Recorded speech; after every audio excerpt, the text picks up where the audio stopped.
He didn't yell. He didn't fight. He made one call and exposed a system built on quiet assumptions.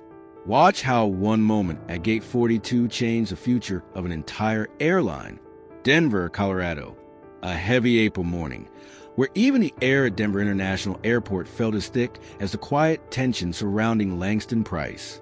At 58, Langston had passed through hundreds of airports, stepped onto stages at the world's most prestigious conferences, never needing to raise his voice to command attention. He wasn't one for theatrics. A charcoal gray suit neatly pressed, a navy silk tie, a worn leather briefcase in hand. Every detail spoke not of wealth, but of quiet authority. In his right hand, he held a first-class ticket to Austin, where he was set to deliver the opening keynote at the Sustainability Leadership Summit, a global event Phoenix Air had spent millions to sponsor in a bid to rebrand their in-flight meals with a focus on sustainability. He walked up to Gate 42. Boarding hadn't begun. Some passengers sipped coffee. Others scrolled through their phones. Langston stepped up to the gate desk and nodded politely, handing over his ticket to the young blonde gate agent.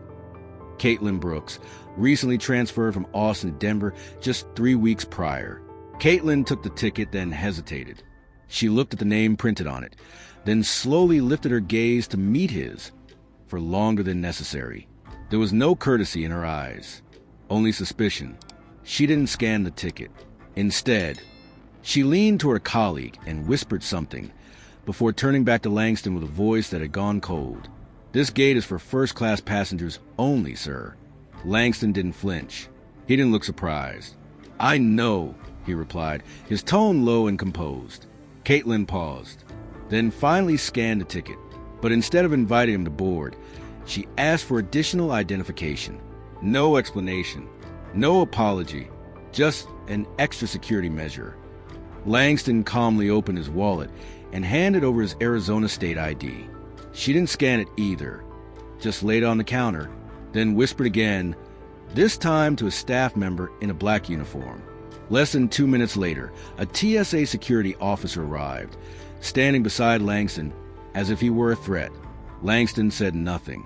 He stepped aside, away from the line, his gaze steady, hands unwavering. He pulled out his phone and made a single call. "Celia, it's me. Pull up the Phoenix Air contract, $48 million. Yes, Western routes. I'm being detained at Gate 42, Denver Airport." There was no anger in his voice, only a calm forged from years of proving he belonged in places others assumed he didn't. Langston Price never needed validation. But that morning, at what should have been just another boarding gate, he knew it was time to teach a lesson the system would never forget. Langston leaned gently against a glass wall beside Gate 42, his eyes quietly fixed on the distant tarmac. Outside, a line of baggage carts crawled slowly across the blazing morning sun of Tucson. Inside, the air around him had begun to thicken, not from heat, but from stares and murmurs floating through the terminal. A middle-aged man in a gray fleece whispered to his wife, "No idea what he did, but he's definitely not first class." Behind him, a young woman leaned forward and whispered to the gate attendant, "Is something wrong? Does he not have a ticket?" No one asked Langston. No one thought to consider he might be right. But Langston didn't need their defense. "Celia," he repeated, still holding the phone to his ear. "Gate 42, Denver Airport. They're holding me even though I have a valid ticket and ID. You know what to do." On the other end, Celia Monroe, his 36-year-old executive assistant, didn't ask a single question. She didn't need to.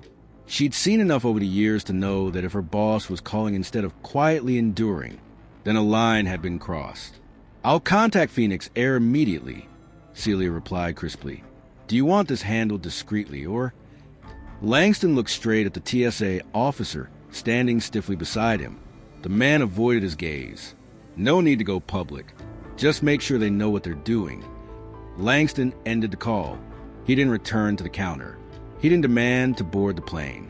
He just stood there, his eyes as still and deep as a lake, reflecting every unspoken bias but disturbing none of it. This wasn't the patience of the powerless. It was a restraint of someone who had weathered far stronger storms than this. Back at the gate, Caitlin, the agent, was beginning to feel uneasy. She looked at Langston, then darted a glance at her colleague. Mia, at the adjacent counter, was watching her with a look that was part warning, part confusion. "Are you sure he's not who he says he is?" Mia whispered, "I just saw the name Langston Price on the partner list from corporate." Caitlin froze. That name, it sounded familiar, too familiar, but she said nothing. She was still clinging to something vague, a gut feeling, something that didn't seem right. But for someone without enough experience, that feeling sometimes became the heaviest sentence of all. Langston remained still, his expression unreadable, unshaken. No raised voice, no pounding fists, just a single phone call, a quiet statement, a presence that filled the room. He didn't need anyone to validate him right now. He was simply waiting to see who would recognize him first. Langston Price remained there, still and composed, like a monument in the middle of a growing storm. He held his first-class ticket firmly in one hand, eyes following the stream of passengers now boarding through the gate. No one knew that the man being detained in silence was the very heartbeat of a food sustainability system spanning the entire western United States. Years ago, Langston didn't wear Italian suits or travel first class around the country. Back then, he was just a 23-year-old kid from the outskirts of Bakersfield, California, armed with nothing but a beat-up pickup truck, a pop-up tent, and a few crates of vegetables he bought from local farms. He used to wake at 4 a.m., harvest kale with farmers in the fields, then hand-wash carrots, trim cucumbers, sort apples by grade. After that, he'd drive across towns and neighborhoods, setting up shop on sidewalks, at flea markets, in parking lots. Driver, salesman, and accountant all in one. What Langston offered wasn't just produce. It was a promise that didn't break with the seasons. And slowly, one customer at a time, people began to trust him. He never dreamed of luxury storefronts or million-dollar contracts. All he ever wanted was to prove that clean, fair, sustainable food shouldn't be a luxury. It should be a universal standard. From a roadside stall, he built a network of small farms across the West. Nearly 20 years later, Price Global Harvest was no longer an unknown name. His company supplied clean produce to over 40 supermarket chains, 6 university systems, and most recently, became the strategic partner in overhauling the in-flight meal service for Phoenix Air. And now, the man chosen to deliver the keynote address at Phoenix Air's Sustainability Summit was being stopped at the boarding gate by the very airline whose image he was helping to rebuild, not because he lacked paperwork, but because he didn't look like someone who belonged in first class. Langston exhaled quietly. The memories of those early years had never really left him. The days when he had to choose between buying gas or seeds, the sleepless nights worrying about pests ruining a crop, and yes, the times he was turned away simply because of the color of his skin. But he didn't regret any of it. Those scars had shaped a businessman who knew how to bow his head before the farmers who fed nations, and how to stand tall in the face of injustice. While Caitlin continued to fumble at the gate and the TSA officer stood stiff as a wall beside him, Langston glanced at his watch. Celia would be calling back any minute, and when she did, it wouldn't just be his boarding status that got reinstated. It would be his dignity, long questioned, long dismissed, placed right back where it always belonged. Meanwhile, in a 10th floor executive conference room, Vanessa Liu, regional director of Phoenix Air's Northeast Division, was in the middle of a legal strategy meeting when her assistant stepped in and handed her a note. After reading it, she stood up abruptly, eyes sharpening with urgency. "We have a serious issue at Gate 42. Suspend all operations there immediately. I'm heading down to handle it myself." Within minutes, a silent directive was dispatched. Suspend boarding at Gate 42. Redirect all passengers to nearby gates. Instruct airport security to maintain the scene. Alert the legal and PR teams to prepare for a potential crisis. Vanessa Liu, accompanied by Nolan Barrett, senior manager of customer experience, rushed toward Gate 42. Midway, they received confirmation from the communications team. A passenger had recorded the incident, and the video was already spreading across social media. Meanwhile, Langston Price remained by the glass wall, his gaze calmly tracking the slow movement of luggage on the tarmac below. He wasn't anxious, He wasn't in a rush. He was simply waiting for the truth to arrive right on time. Vanessa stopped just 3 steps from him. "Mr. Price," she said softly, "I'm Vanessa Liu, Regional Executive Director for Phoenix Air's Northeast Division. On behalf of Phoenix Air, I want to offer our sincerest apologies. What happened is inexcusable." Langston turned to face her. His expression remained calm, but his eyes were as deep and unreadable as a midnight lake. "I didn't come here for an apology, Ms. Liu," he said, each word measured like the slow, deliberate notes of a jazz pianist. "I came to see how a system confronts its own failures." She hesitated, caught slightly off guard. "I understand. We're working with HR, legal, and communications." "You don't understand yet." Langston interrupted her, not loudly, but with a quiet firmness that silenced everyone nearby. "I wasn't insulted by one employee," he continued. "I was insulted by a system that allowed her to believe she had the right to act that way, and that there would be no consequences." Nolan Barrett stepped forward, offering Langston a copy of the contract. "Mr. Price, I represent Phoenix Air's Customer Service Division. We're committed to reviewing our entire training and evaluation system to ensure nothing like this ever happens again." Langston glanced at the document, then looked Nolan straight in the eyes. "Make sure that every passenger is treated with respect, no matter who they are." Vanessa nodded firmly. "We will." The plane had not taken off.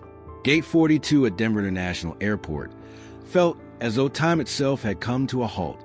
Langston Price had just placed a $48 million contract on the counter, and he hadn't walked away. The air around him had thickened with a kind of silence that was hard to break, the silence of shame.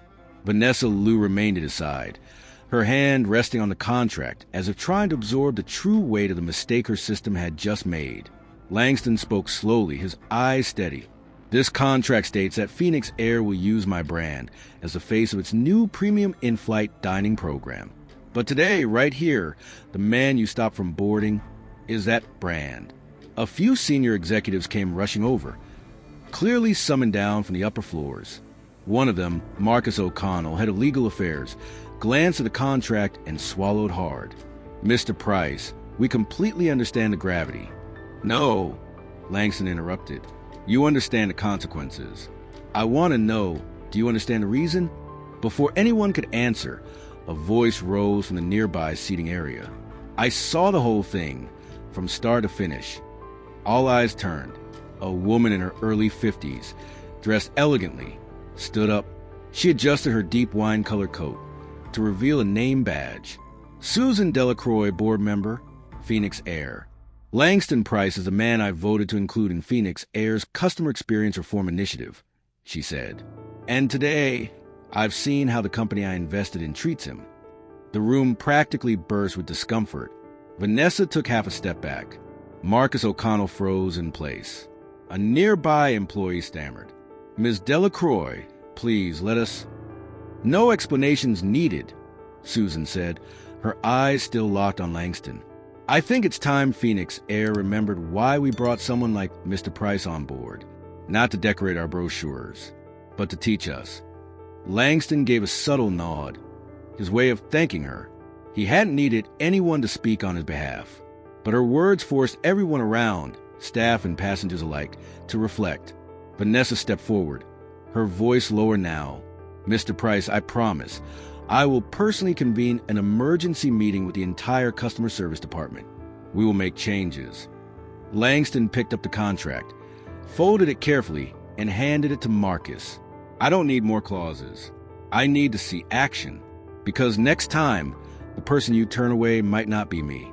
It might be someone without a voice to defend themselves." He turned and walked away. The flight crew stood ready to escort him onto the plane. But as Langston stepped to the boarding gate, he turned back, his voice loud enough for everyone to hear. "I didn't build this company to be treated special.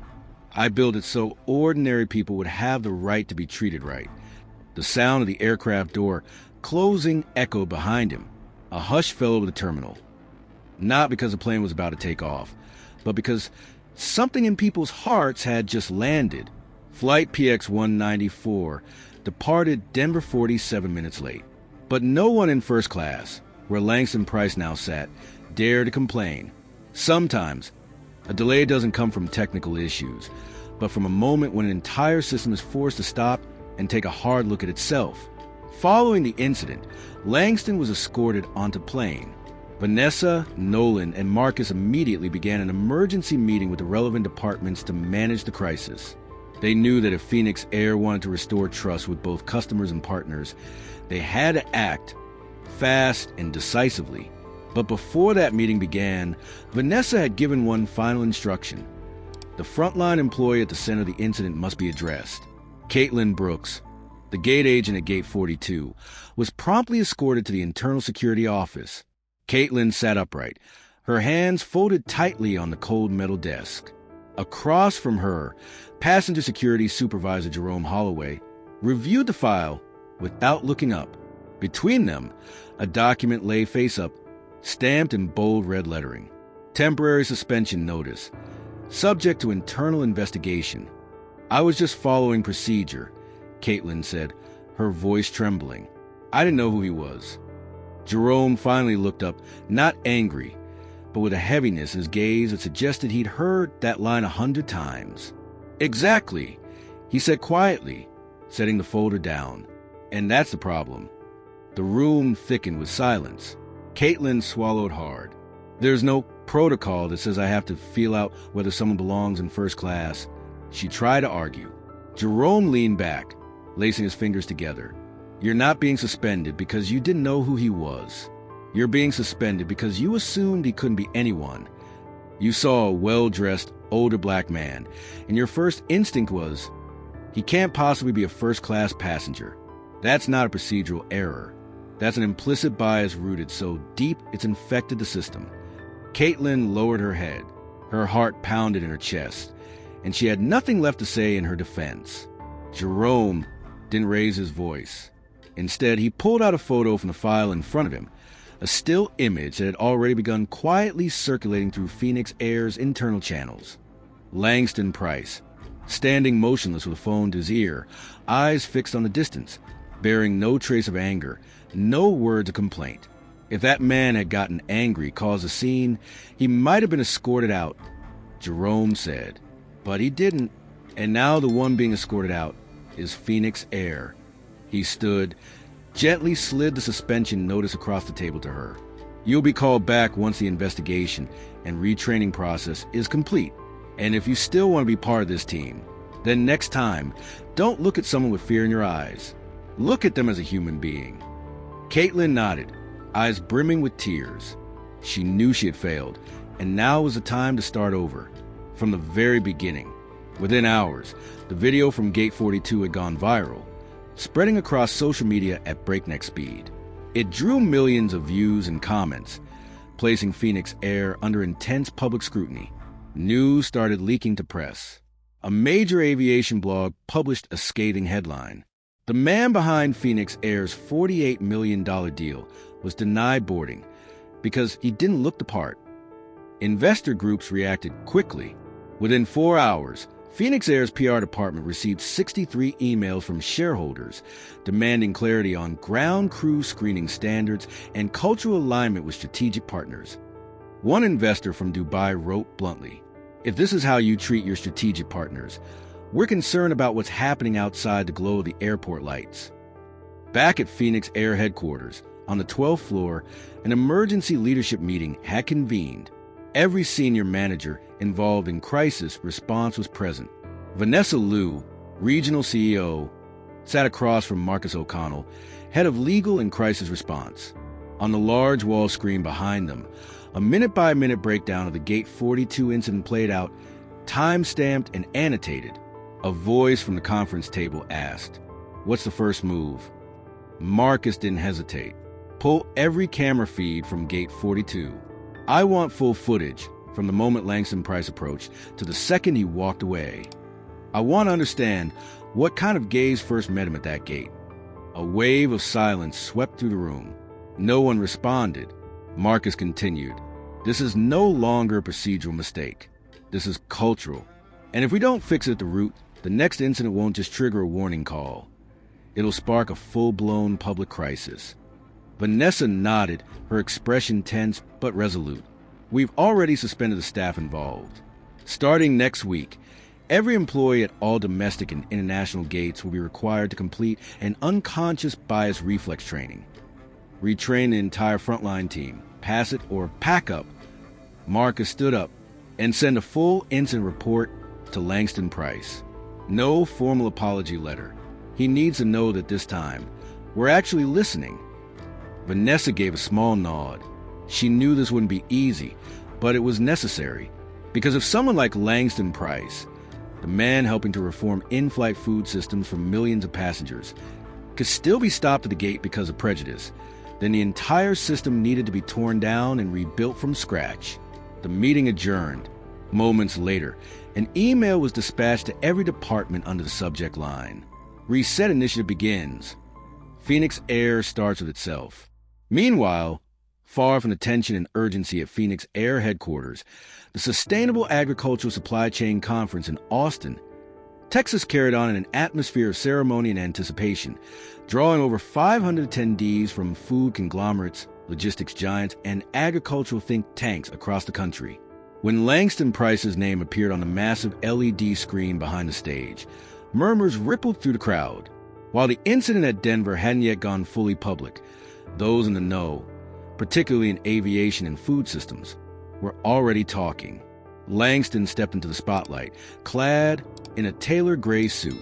On his left wrist, the same worn leather watch, his last remaining keepsake from his late father. He didn't begin his keynote with a personal anecdote. There was no anger, no direct call-out, only a voice, warm, steady, and grounded, as if he were speaking to each person in the room, one by one. There's been a lot of talk about systems, about supply chains, about performance. He paused. But there's a starting point that too often goes unnoticed, the small assumptions. The room stilled.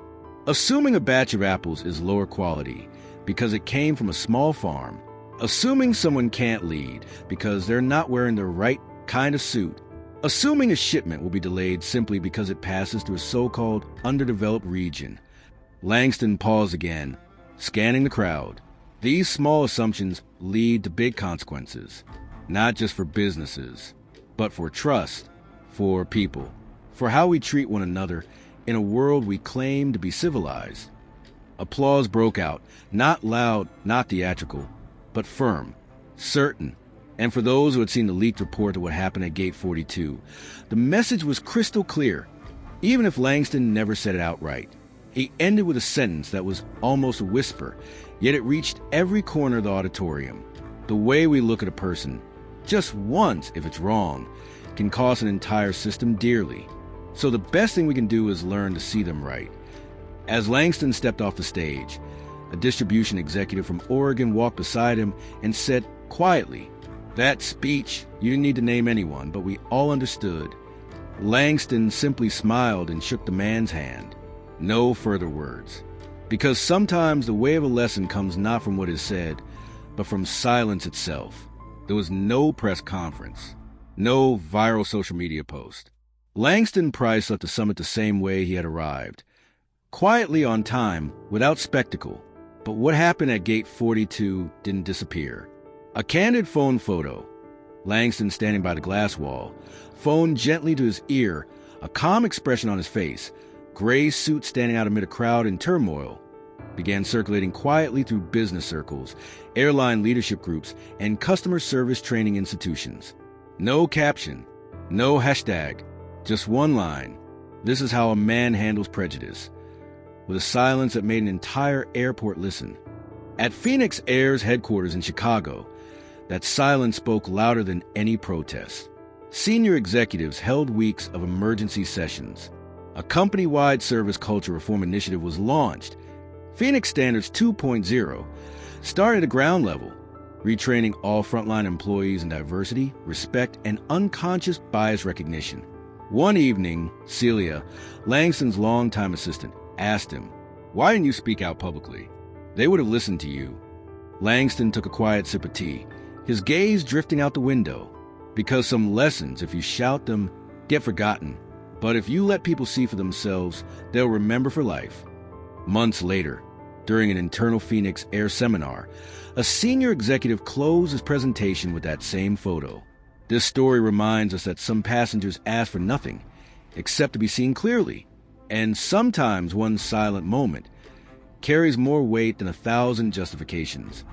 Langston wasn't there, but he didn't need to be, because from that day forward, no one at Phoenix Air dared judge someone by how they looked, forgetting they might be holding in their hands the future.